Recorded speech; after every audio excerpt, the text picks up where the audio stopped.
Hey, welcome back.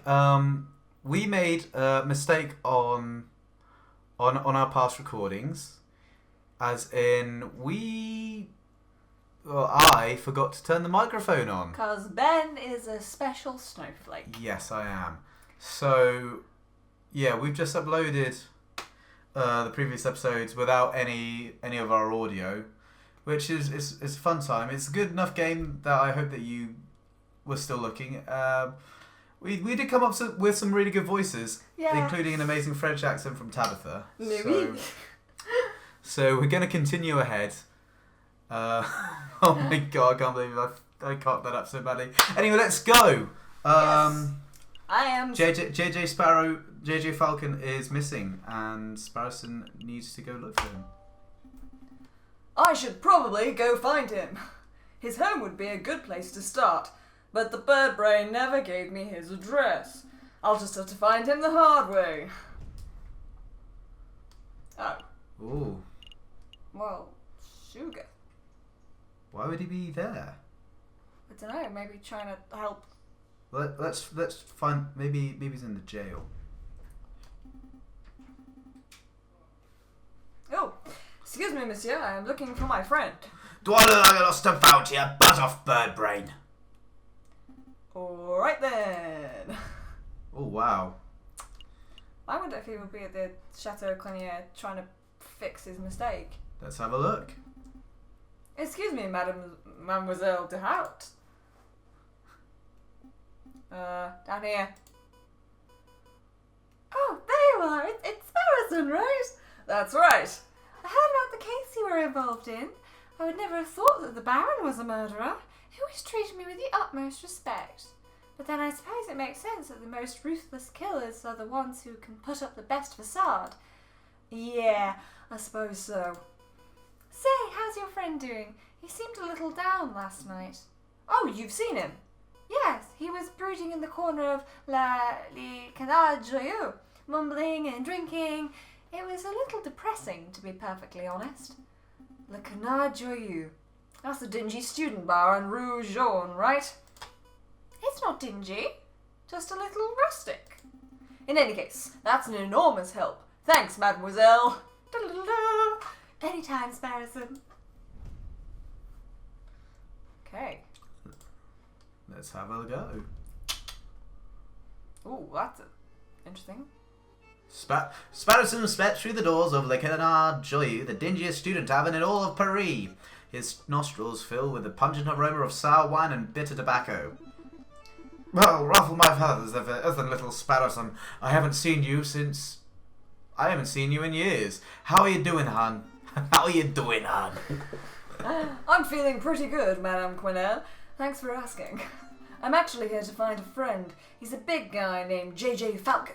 Falcon? Yeah, that sorry lum hasn't been in here all weekend.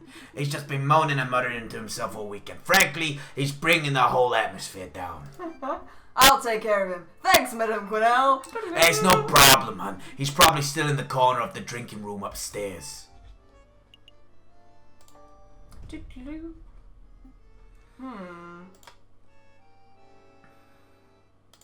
No sign of him. Mon Dieu! I almost stepped on the big fellow. Falcon? What are you doing on the floor? Hey, Falcon! Wake up! Wow, the bird's completely out cold. He must have drunk this place dry. Let's see, how do you wake a drunk person? It's your choice. Oh, I'm gonna pour a drink on his head, obviously. Well, I guess it's time for a rude awakening. Wakey, wakey! Ah, good, you're up. Are you with us, Falcon? Yeah. Feeling sober? We should probably head back to the Aviary office so we can get some work done. I don't understand it, Sparrowson. Huh?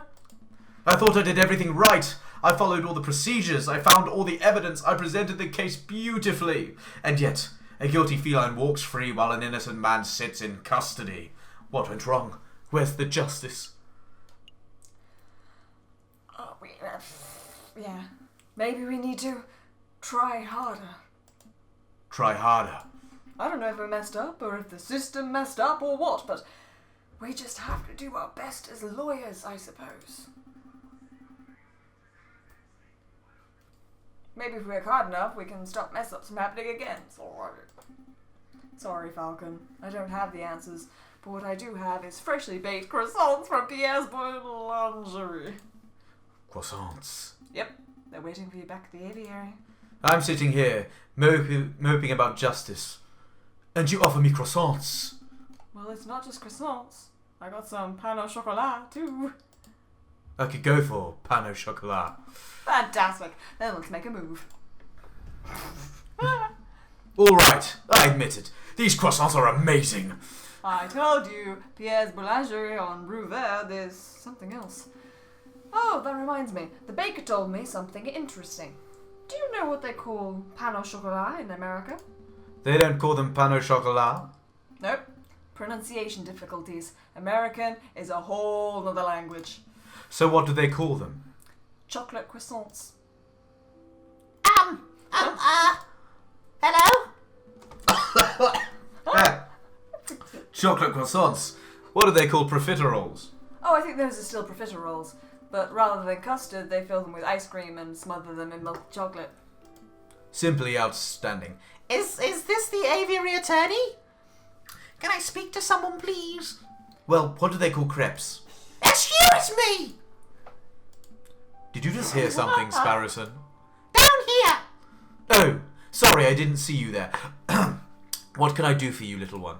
Oh gosh, where to start? Your name, perhaps? Mousy! My name is Mousy. And what can we do for you, Monsieur Mousy? I have this friend, and he has fallen under some legal turbulence. Legal turbulence? You mean he's arrested? Why, yes, I suppose so. They're saying he's a murderer, but he didn't do it. I didn't do it! Oh, that's quite a problem. I know! Oh, but I forgot to mention, he's the Prince of Spain. The Prince of Spain? And you didn't think that was worth mentioning from the start? I forgot! I must ask, Mousy, why did you come to us? I would have thought that the Spanish royal family would hire legal counsel with a little more, Not terribleness? expertise. Oh, well, the Prince has great faith in your lawyering skills, Monsieur Falcon. He says that your reputation as a lawyer was renowned. Really? The Prince said that? This is a great opportunity, Falcon. Surely you wouldn't deny a request from the Prince of Spain. Of course we'll take the case. Grab your coat, Sparrowson. We have royalty to defend. That's the spirit. Good luck to you, messieurs. You aren't coming with us, Mousy? I have other matters to attend to. But Prince Juan is being held in conciergerie. I'm sure he will fill in all the details. Right, let's make a move then. Let's go to the jail. Good day, monsieur. Oh, you two again.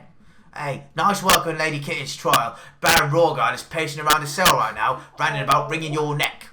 Oh yeah, I'm not surprised. He's super mad. But hey, a criminal's a criminal, right? If the Lion didn't want a death sentence, he probably shouldn't have killed a guy. Oh, you're not here to defend him, are you? Because that would be hilarious. We're actually here to see Prince Juan Cuerdido, heir to the throne of Spain. The mouthy fox, that guy's driving me nuts with his seniores and his flamboyant attitude. I say the sooner he hangs, the better. Well, come on then, while we're young.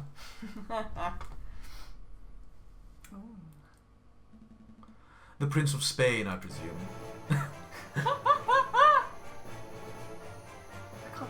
Indeed, I am Juan Querido, heir to the throne of España, and you must be the legendary lawyer, Senor J.J. Falcon. Well, I wouldn't say legendary. I wouldn't even say notable. Such humility. I expect nothing less from renowned individuals such as yourselves. But let us get down to business. I trust that my compañero, Mousy, explained the situation. He told us that you have been accused of murder, but we need some further details before we can start our investigation. Of course. What is it that you wanted to know? Well, explain the situation. Yeah. To be honest, Prince Juan, I am a little confused as to how a member of royalty could get into so much trouble. Could you walk us through your activities on the day of the murder? Of course, let me see where to begin. It was a cold and misty morning on the 6th of January. I had heard that King Louis Philippe was unveiling a new painting at the Paris de Louvre, and I wished to meet the man myself. So, after a brief stall and picnic in Tuileries Garden, I entered the palace. I found the royal entourage in the Louvre Grand Gallery. That's when I saw an opportunity. I presented a humble gift to the king. A rose. An international symbol of passion and virtue. How romantic. But before the king could take it, a rather rude person snatched it from my fingers. It was a royal guard. A dog by the name of Major Howell. Ouch! Cried Major Howell. I have pricked myself upon the thorns of the dastardly flower. And then the Major stumped to the floor. His face turned blue, his mouth frothed. And he died. He died he died. He died straight away after being pricked. Straight away, senor. It's obvious that the pricked finger was the cause of death, but I don't know of any poison that acts so fast. Not do I, Senor Falcon. But clearly the police felt that poison upon the rose's thorns was the only logical explanation. And with so many witnesses, even the king himself, what could I say to defend myself? So, where did this rose come from? I acquired it from a beautiful Parisian flower seller, Le Hall Marquis, a girl by the name of Catherine Mary Signe. But surely you're not suggesting that the flower girl applied the poison herself, Senor Falcon? Well, I'm not making any accusations yet. I'm just planning to explore every line of inquiry. Did you want to ask something else, Senor Falcon? Why did you come to Paris, Prince Juan? I was on a diplomatic mission. I do not know whether you are familiar with current events, but you may have heard that my country is in a state of turmoil. Contenders for the Spanish throne are slandering, plotting, backstabbing. It's chaos, and the people are suffering. So I thought, if I can befriend some French royalty, perhaps even the king himself, maybe I can strengthen my family's name. With the Carrito dynasty restored, I would have a chance of bringing peace to my beautiful nation. Well, guess that plan's gone out the window. Sparson, don't be so rude. No, he is right. I failed terribly. Don't fret, Prince Juan. We'll do everything in our power to clear your name. Maybe once the dust is settled, you will have another opportunity to speak with King Louis Philippe and complete your mission. Thank you, Senor Falcon. I am sure you will do your best. Was there anything else you wanted to ask? What were you reading before we so rudely interrupted? Ah, this book. It is a Spanish classic, Don Quixote of La Mancha. Do you know it? Readings for squares. Sorry, Juan, I don't have time for reading in today's fast-paced world. That's a shame, senor. You are missing out on a fascinating tale of one-man chivalry in a world where chivalry is dead. But if you don't care for reading, why did you ask about the book? A curiosity, I suppose. I see. Then, I tell you what, senor. I will lend you this book. Perhaps if your curiosity allows, you can take some out of your day to read a chapter or two. El inicio heredado Don Quixote de la Mancha has been added to your evidence folder. Was there anything else you wanted to know? No, I think that's everything, thank you. What's the plan, Big Bird? Well, we have 2 lines of inquiry. We should head to the scene of the crime, the Palais de Louvre, and see if we can find any clues or witnesses. And we should interview the flower girl in La Hall Market to see if she has anything to say about this alleged poison rose. 2 tasks spread over 6 days? That almost sounds too easy. Let's not get that complacent. Good luck, senores. Oh my god, my voice. Wait a minute, Falcon. What is it? Did something seem off about Prince Juan to you? He seemed colourful to me, throwing roses, spouting about literature. Juan's one suave Spaniard. Maybe I misread him. But look, if this is bothering you, then we can always ask around. Maybe someone in the city knows Juan's dirty secret, if he actually has anything to hide, that is.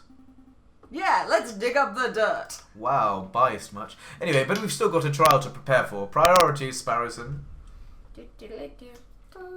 Okay, where shall we go? There's something at the pub. Oh, that's just drinking. Let's go to the marketplace. Yeah, maybe I can revive my French accent that no one heard.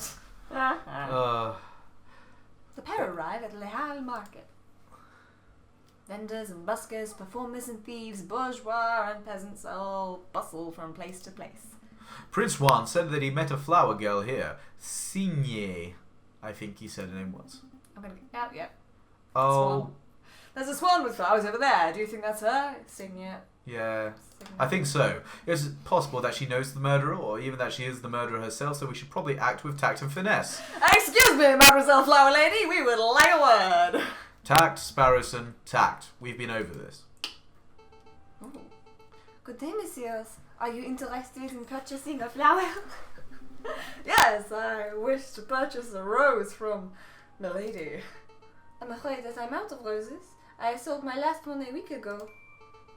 Perhaps you would be satisfied with chrysanthemum instead.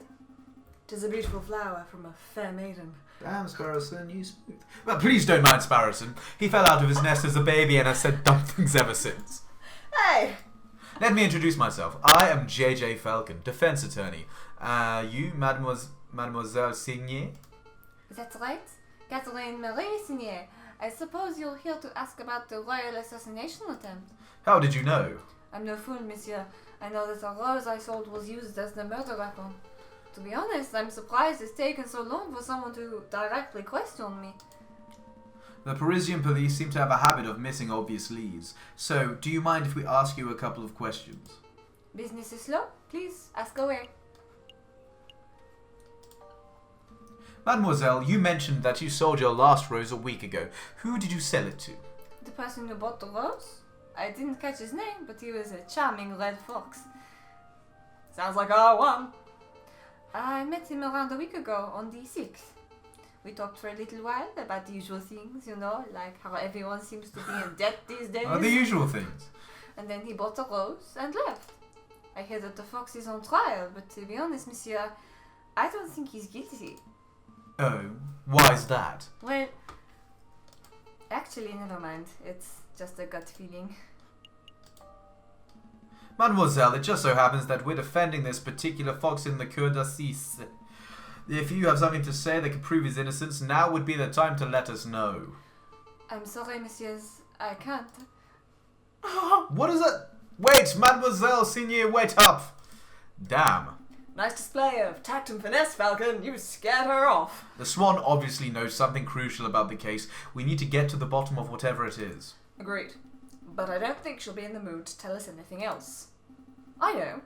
Why don't we try acting with a little more tact and finesse next time? Hush! Dickhead. Anyway. I thought that the fox said everything happened on January the 8th.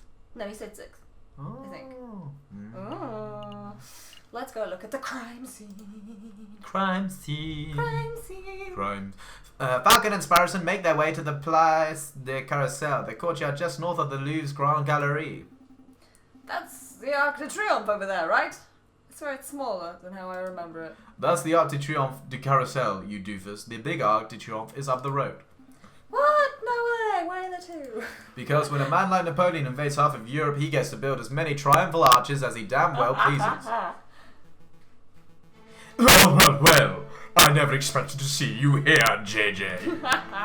That arrogant voice. Oh. Good day, Severin. Let me civil, JJ. Why don't you introduce me to your new assistant? Fine. Severin, this is Sparrowson, my assistant. Sparrowson, this is Severin Kokoriko, the most pompous prosecutor in Paris. Oh, you two old school friends or something. More like arch rivals. Please, JJ. I think arch rival implies some sort of competition. As I recall, we've met in the court on 5 occasions, and on 5 occasions did you get humiliated terribly. Wow. I'm amazed a failing bird brain like you is still able to get clients. Actually, Severin, business has never been better. I'll have you know that I'm currently being employed by the Prince of Spain, no less. But the Prince of Spain? Juan Querido, well, this is quite an amusing coincidence. Oh, God. Don't tell me. Correct! I am the prosecutor for the very same case. Balls. It is a pity that the Spanish prince will indubitably hang, but I suppose that is what he gets for hiring a bird brain to represent him. Don't call me bird brain. You are the only bird brain here, Severin. Oh, one always speaks badly when one has nothing to say. Voltaire. Uh-oh, he's giving you the verbal smackdown. Quick, Falcon, make a witty retort. Huh? Oh, yeah,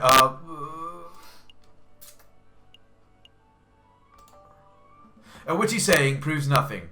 Voltaire. Ooh! Very good, JJ. A worthy riposte. But enough talk. If you messieurs will excuse me, I have a case to prepare for. JJ, Sparrowson, I'll see you two in court. Oh, I can't stand that guy. It did seem like a bit of a cockerel. But is it true what he said? You know, that he trounced you in court 5 times? I can't deny it. Severin has a reputation as a ruthlessly thorough prosecutor. Mountains of evidence, surprise witnesses. It's no wonder he always manages to one-up me. But this time will be different, right? I hope so. I know so, Oh. for you see, I stole this annotated map of the Louvre out of Cockreader's pocket when he was busily writing off Voltaire quotes. Sparrowson, that's pretty impressive, actually. I swear you were standing 3 meters away the whole time. You tall birds are so busy with your heads in the clouds that you don't ever notice us small folk running around your feet. Pinching Cocorico's pocket was like taking candy from a very tall baby. Let's take a closer look.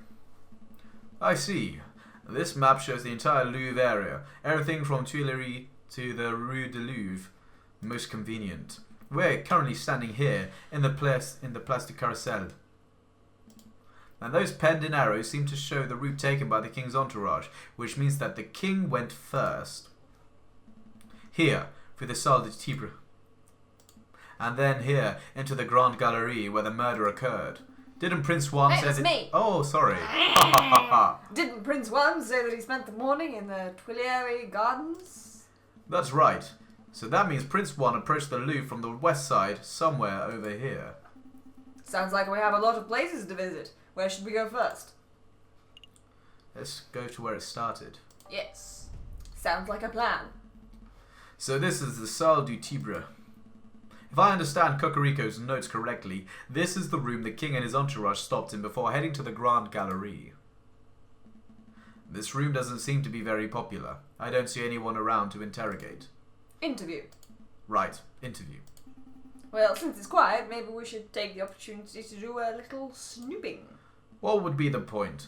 Surely all the interesting evidence would be in the Grande Galerie where the murder took place. Think about it, Falcon. The police would have already gone over the Grande Galerie with a fine-toothed comb. But I bet... Oh... But I bet that numbskull Inspector Valerti didn't even think to check this room for clues. There might be a murder weapon just under our beaks. Your logic seems a little questionable, but it couldn't hurt to have a look, I suppose. Yeah, stop, like, underestimating me, Ben. I see a cabinet full of engraved plates, mostly bronze. How much do you think they are worth? I don't know. 300 francs apiece at least. What? Are you serious? I'm in the wrong profession. I don't think archaeology works as a get-rich-quick scheme, Sparrowson. You said anything about archaeology? I'm gonna become a museum robber. Oh, well, that's one way to get rich quick. What's in here? Yeah. This is some sort of ceremonial container. It's beautifully crafted, but what did it contain? Maybe it's an arcane wine cabinet. Don't be so ignorant, Falcon. This is a sacred Mesopotamian artifact gifted to Emperor Hadrian for his victory at Euphrates in 123 AD. Stop making stuff up. You and I both know nothing about Mesopotamia. Alright, you got me. This could be a hippo's chamber pot for all I know. Ooh. These columns have been designed to look Roman. I think the style is Ionic. It's not Ionic, Falcon. Irony is when a character says something, think but they the mean reader knows irony. what it means. Something completely different. That's not... Never mind.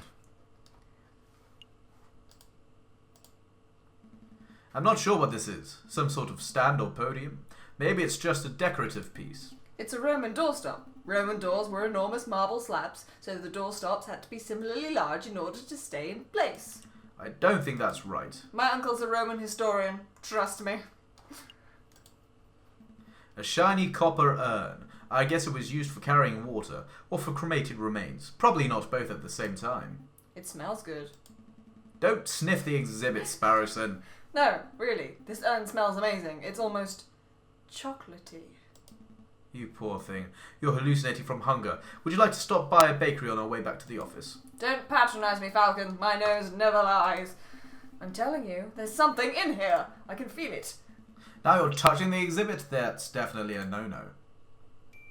Oh. See? Look what I found in the urn. Put that down, Sparrowson. It's someone's old rubbish. No, look, it's a chocolate wrapper. Judging by the smell, the chocolate was bitter and dark. 70, perhaps 80% cocoa. Belgian in origin.